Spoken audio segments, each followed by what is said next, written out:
Mesdames et messieurs, bonjour. Je suis tout à fait ravi de vous retrouver dans cette nouvelle édition dans votre émission semi-hebdomadaire L'Égypte à la une. Votre fenêtre sur le monde égyptien, votre fenêtre sur les grands développements qui ont bien sûr touché la scène politique et économique ou même la scène du tourisme ici en Égypte durant les derniers jours. Très vite, nous allons commencer donc cette nouvelle tournée dans le monde égyptien par les activités présidentielles. Avec plus de précision, on trouve que le chef d'État, le président Abdel Fattah al-Sisi, s'est rendu jeudi à Djibouti pour s'entretenir avec son homologue djiboutien Ismail Omar Guelleh. Les deux dirigeants ont discuté notamment des derniers développements relatifs au grand barrage de la Renaissance éthiopienne construit sur le Nil. Tout de suite, un reportage. Le président Abdel Fattah al-Sisi est arrivé jeudi à Djibouti pour s'entretenir avec son homologue djiboutien Ismail Omar Guelleh sur les questions régionales et les relations bilatérales, a annoncé la présidence égyptienne. C'est la toute première visite d'un président égyptien dans ce pays de la Corne de l'Afrique. Les deux dirigeants ont discuté des derniers développements relatifs au grand barrage de la Renaissance construit sur le Nil, a déclaré le porte-parole de la présidence dans un communiqué. Les présidents al-Sisi et Guelleh sont convenus de l'importance de parvenir à un accord juridique juste et équilibré sur le remplissage et le fonctionnement du grand barrage éthiopien d'une manière qui respecte les intérêts des trois États, l'Égypte, le Soudan et l'Éthiopie, et préserve la stabilité régionale, a ajouté le porte-parole. Les deux dirigeants ont également convenu qu'il s'avérait important de parvenir à un règlement sur cette question afin d'éviter tout impact négatif sur la sécurité et la stabilité de la région. De son côté, le président djiboutien a salué le rôle de l'Égypte dans la conclusion de la récente trêve entre le mouvement Hamas au pouvoir à Gaza et Israël après 11 jours d'affrontements qui ont coûté la vie à au moins 243 Palestiniens et 12 Israéliens. Les deux dirigeants se sont également mis d'accord sur la nécessité de relancer la voie de règlement politique pour parvenir à une solution juste, globale et durable du conflit israélo-palestinien conformément aux références internationales. Les entretiens ont également porté sur les moyens de renforcer les relations bilatérales entre le Caire et Djibouti. Le président djiboutien a également souligné les perspectives de coopération entre les deux pays dans divers domaines, exprimant l'aspiration de son pays à accroître l'activité du secteur privé égyptien à Djibouti.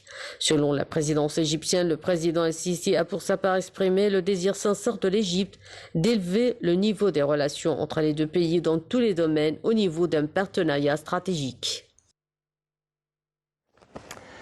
D'autre part, on trouve que le président Abdel Fattah al-Sisi a rencontré, mercredi également, le secrétaire d'État américain Anthony Blinken. En fait, ce dernier espère consolider le cessez-le-feu entre Israël et le Hamas palestinien. Bien sûr, le président Abdel Fattah al-Sisi a joué un rôle central pour faire taire les armes à Gaza. L'entretien avec le président al-Sisi a duré environ 1h45 minutes. Selon le département d'État, Sameh Choukri, ministre des Affaires étrangères, Abbas Kamel, patron de renseignement égyptien, qui ont joué un rôle actif dans les négociations, étaient également présents. M. Blinken a confirmé dans un communiqué que les États-Unis étaient en train de fournir une aide de plus de 360 millions de dollars aux Palestiniens, dont 38 millions d'aides humanitaires. Le secrétaire d'État américain a également renouvelé le soutien de l'administration américaine avec une solution à deux États israélien-palestinien mise de côté par l'administration de Donald Trump. Le Caire a également envoyé de l'aide médicale et alimentaire la semaine dernière dans la bande de Gaza via le point de passage frontalier de Rafah. L'ouverture exceptionnelle de cette frontière terrestre pendant le conflit a également permis d'acheminer des blessés palestiniens vers des hôpitaux égyptiens. En outre, l'Égypte a promis la semaine dernière, avant même la fin des hostilités, de consacrer 500 millions de dollars d'aide à la reconstruction à Gaza avec des entreprises égyptiennes pour mener les travaux.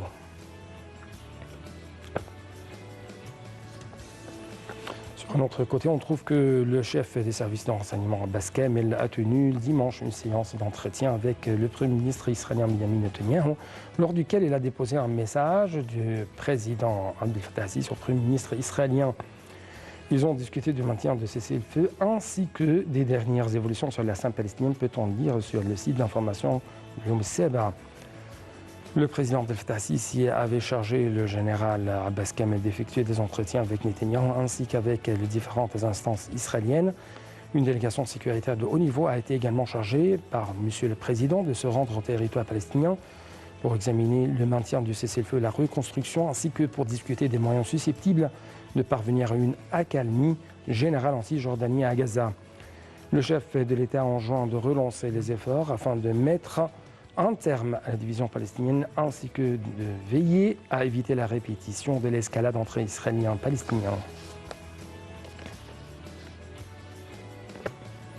Le ministre égyptien des Affaires étrangères, M. Sameh Choukri, a tenu une séance de pourparlers dimanche avec son homologue israélien Gabi Ashkenazi en visite au Caire dans le cadre des efforts incessants continus de l'Égypte pour relancer la voie de la paix et renforcer le cessez-le-feu dans la bande de Gaza, toujours sous un blocus israélien.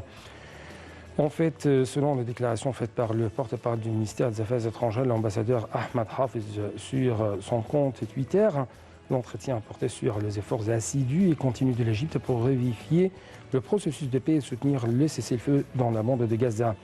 Le porte-parole a déclaré que cette visite s'inscrit également dans le cadre de la communication de l'Égypte avec les parties palestiniennes et israéliennes pour maintenir le cessez-le-feu entre Israël et la bande de Gaza.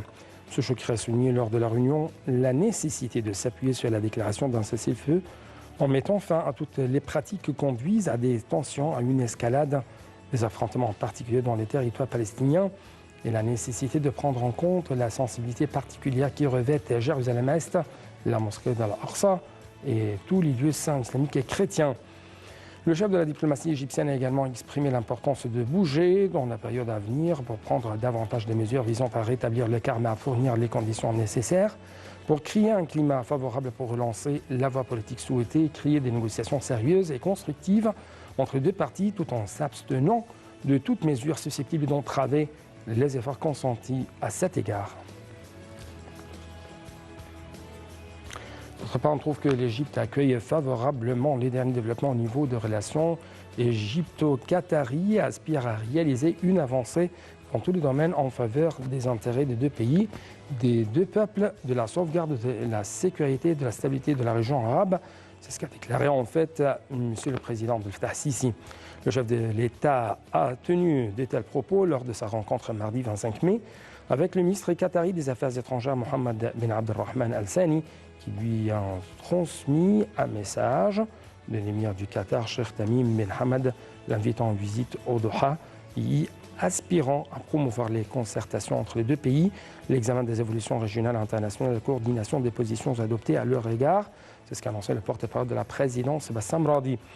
Le chef de la diplomatie qatari a valorisé le rôle stratégique et axial de l'Égypte sous la direction du président Sisi dans la protection de la sécurité nationale arabe, la défense des questions de la nation arabe ainsi que les efforts et tentatives inlassables en vue de renforcer la sécurité, la stabilité et le développement à l'échelle régionale. Selon le porte-parole, il a été convenu lors de cet entretien de renforcer la coordination entre l'Égypte et le Qatar dans la période à venir, y compris l'échange des visites de hauts responsables en vue de promouvoir tous les aspects de la coopération bilatérale et l'action arabe commune.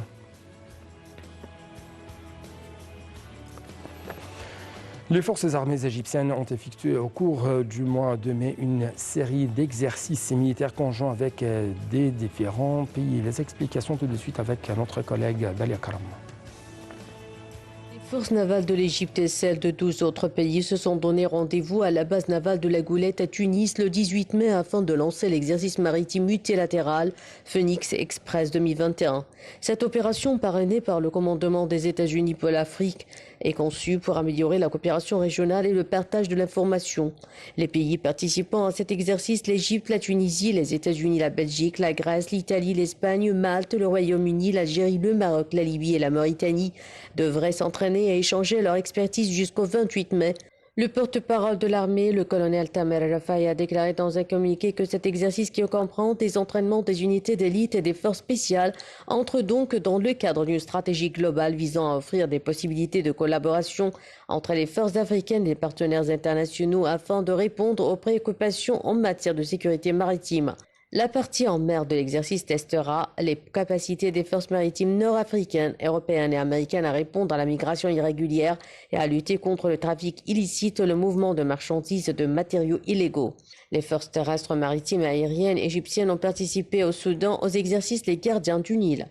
En vue de défis qui s'accentuent dans la région, l'Égypte a également intensifié sa coopération militaire à tous les niveaux.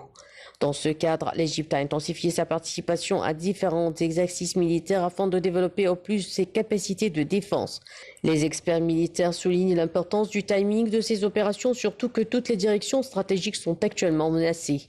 Qu'il s'agisse du nord, de la Méditerranée, du sud, en raison des perturbations avec l'Éthiopie de l'Est, les menaces au Sinaï et de l'Ouest, les menaces provenant de la Libye. L'Égypte et les Émirats arabes unis ont également lancé le 21 mai l'exercice militaire conjoint Zaïd III qui durera 2 semaines. Cet exercice auquel participent des unités des forces spécifiques comporte, selon le colonel, des activités, notamment une formation sur l'échange d'informations et le commandement d'opérations militaires conjointes. Les forces navales égyptiennes ont également exécuté au mois de mai courant des manœuvres maritimes dans la zone de la flotte nord avec les flottes italiennes. Les exercices ont connu la participation de la corvette égyptienne Al-Galala et de l'italienne ITS Carlo Margottini. Cette manœuvre, qui fait partie de celle effectuée conjointement par l'Égypte avec les pays amis qui se déroule avec les contraintes des mesures sanitaires de lutte contre le coronavirus, est la première à laquelle participe la frégate Al-Galala y ont rejoint récemment la flotte de la marine égyptienne. Les forces navales des deux pays se sont exercées entre autres à l'interception de vedettes piégées et de bateaux suspects. Sur le plan économique, le Fonds monétaire international a annoncé mardi avoir donné son accord de principe pour débloquer la dernière tranche d'aide de 1,6 milliard de dollars en faveur de l'Égypte, et ce dans le cadre d'un plan annuel selon un communiqué publié par l'institution financière basée à Washington. Tout de suite, et les explications. Le décaissement de la dernière tranche d'aide de 1,6 milliard de dollars fournie par le Fonds monétaire international en faveur de l'Égypte doit au préalable être soumis à l'approbation du conseil d'administration qui se réunira dans les prochaines semaines, a précisé le FMI dans un communiqué. Fin juin 2020, le FMI avait accordé un plan d'aide sur 12 mois d'un montant total de 5,2 milliards de dollars avec le décaissement immédiat de 2 milliards pour faire face à l'impact de la pandémie de coronavirus. Le conseil d'administration avait ensuite donné son aval en décembre dernier au déblocage de 1,6 milliard à l'issue du premier examen de l'économie égyptienne. Il avait alors estimé que les autorités égyptiennes avaient bien géré la pandémie. Le FMI a expliqué qu'au cours des 12 derniers mois, la solide performance et l'engagement des autorités ont contribué à atteindre les objectifs du programme de maintien de la stabilité macroéconomique pendant la pandémie, tout en protégeant les dépenses sociales et de santé nécessaires et en mettant en œuvre des réformes structurelles essentielles. Le fonds table sur une croissance de l'ordre de 2,8% au cours de l'exercice 2020-2021 et de 5,2% au cours de l'exercice 2021-2022. Cependant, a-t-il ajouté, l'incertitude demeure sur fond de risques persistants liés à la pandémie. L'objectif de ce programme, a souligné le FMI, était de soutenir la reprise à court terme tout en élargissant les réformes structurelles pour libérer l'énorme potentiel de croissance de l'Égypte à moyen terme. Toujours en Égypte, l'autorité du canal de Suez propose de réduire d'un tiers les demandes d'indemnisation aux propriétaires du porte-conteneurs Ever Given, qui a bloqué le canal pendant 6 jours en mars dernier et a même perturbé le trafic maritime mondial en immobilisant des centaines de navires. Donc toujours les détails avec notre collègue Dalia Karam. L'autorité du canal de Suez a revu à la baisse le montant de l'indemnisation qu'elle réclame à l'entreprise japonaise propriétaire de l'Ever Given, le porte-conteneur géant qui a bloqué la voie maritime entre le 23 et le 29 mars dernier. Après que l'entreprise propriétaire du navire nous a informé que la valeur des marchandises transportées était de 750 millions de dollars, environ 614 millions d'euros, nous avons baissé le montant des dédommagements à 550 millions, soit 450 millions d'euros par aspect. C'est ce qu'a déclaré dimanche dernier au soir lors d'une intervention télévisée le chef de l'autorité du canal de Suez, l'amiral Osama Rabia. Le CAR avait réclamé dans un premier temps 916 millions de dollars. Selon M. Rabia, un chiffre établi après avoir estimé la valeur de marchandises présentes sur le porte-conteneur à 3 milliards de dollars. Selon l'autorité en charge de cette voie de navigation, ces compensations sont nécessaires pour couvrir les pertes des droits de transit, des dommages causés pendant les travaux de dragage et de sauvetage, ainsi que le coût des équipements et de la main-d'œuvre. Plus tôt, le mois dernier, un tribunal égyptien avait autorisé la saisie du navire en attendant de trouver un accord. L'Ever Given, d'une capacité de plus de 200 000 tonnes, s'était échoué le 23 mars, bloquant totalement la circulation sur cette route maritime reliant l'Asie et l'Europe et qui voit passer, selon les experts, près de 10% du commerce maritime international. Le blocage avait duré près d'une semaine et chaque jour d'immobilisation avait entraîné, selon l'assureur Allianz, des pertes de 6 à 10 milliards de dollars. D'après l'autorité du canal de Suez, l'Égypte a perdu entre 12 et 15 millions de dollars par jour de fermeture du canal. Dimanche, un tribunal égyptien a confirmé l'immobilisation du navire qui a été remorqué vers le grand lac du Hamer au milieu du canal, rejetant une plainte de son propriétaire qui en réclamait la libération. Dans un jugement séparé, la Cour d'appel économique d'Ismaïlia a déclaré ne pas être compétente pour trancher la question des indemnisations, transmettant le dossier à une autre cour économique. Un employé de l'autorité du canal de Suez est mort durant le renflouage du navire, a annoncé l'autorité égyptienne dans un communiqué dimanche soir. En tout, 422 navires chargés de 26 millions de tonnes de marchandises avaient été bloqués. Près de 19 000 navires ont emprunté le canal en 2020, selon l'autorité du canal de Suez, soit une moyenne de 51,5 navires par jour. Pour rappel, le canal de Suez est une voie d'environ 190 km sur 340 mètres de large et qui permet de gagner 2 semaines sur un voyage entre l'Asie et l'Europe. Il y transite chaque année 10% du commerce international, soit 1,1 milliard de tonnes de marchandises. Son activité constitue pour l'Égypte la deuxième source de recettes avec 5,5 milliards de dollars par an, juste derrière le tourisme. Donc, un moment de détente, un moment de contemplation avec notre tournée dans le monde du tourisme égyptien, avec plus de précision avec la perle du désert égyptien. Il s'agit de l'oasis de Dakhla et qui est sans doute presque la plus belle des 7 oasis du désert égyptien. Située à presque 350 km de la vallée du Nil, elle mesure environ 80 km. Elle est également caractérisée par les paysages merveilleux d'un côté d'une plaine montagneuse et de l'autre par de ravissantes dunes de sable. Donc vous aurez l'opportunité d'admirer ces merveilleuses localités qui sont au nombre d'une vingtaine, chacune avec ses attraits et ses charmes, toujours en compagnie de notre collègue Dalia Karam. L'oasis de Dakhla, l'oasis intérieure ou l'oasis occidentale, située à 250 km de Farafra et à 189 km de l'oasis de Kharga, compte environ 80 000 habitants répartis dans 16 villages reliés par de petites routes aux pistes. Couverte de palmarès et de vergers, elle vit de sa production de riz, de blé, de mangue, d'oranges, d'olives et de dattes, ainsi que de l'élevage de volailles. C'est avec Siwa, l'oasis la plus pittoresque car elle a conservé son habitat traditionnel. Elle est aussi la plus vaste car elle s'étend sur près de 80 km sur le rebord d'un plateau s'élevant jusqu'à 400 mètres. Les habitants ont la particularité de porter un chapeau de paille à large bord en lanière de palme tressée, ce qui est exceptionnel en Égypte. Dans l'ancien empire, Dakhla joua un rôle économique important, ne serait-ce que pour ses vins appréciés des pharaons et pour les dattes. L'humidité du climat jusqu'aux alentours de 2300 avant Jésus-Christ et un grand nombre de puits artésiens permettaient une parfaite exploitation des terres arables. De nombreux coquillages d'eau douce présents dans le réseau de ruisseaux fossiles ainsi que dans les briques qui servaient à construire les mastabas prouvent que l'eau était plus abondante qu'elle ne l'est actuellement. Dakhla était certainement très peuplée et pouvait exporter un grand nombre de fruits, de légumes et de céréales.